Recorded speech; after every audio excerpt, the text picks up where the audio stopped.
धन्वन्तरिम् आदिदेवं सुरासुरैः वन्दितपादपद्मं लोके जरारुग्भयमृत्युनाशं दातारमीशं विविधौषधीनां धन्वन्तरिं रमानाथं सर्वरोगनिवारकम् आयुर्वेदप्रवक्तारं वन्दे पीयूषदायकम् सर्वे जना सुखिनो भवन्तु सर्वे सन्तु निरामयाः।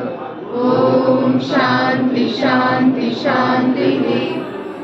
ॐ श्री धन्वन्तरये नमः।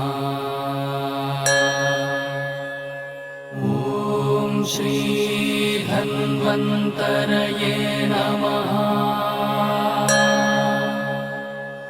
ॐ श्री धन्वन्तरये नमः। ॐ श्री धन्वन्तरये नमः।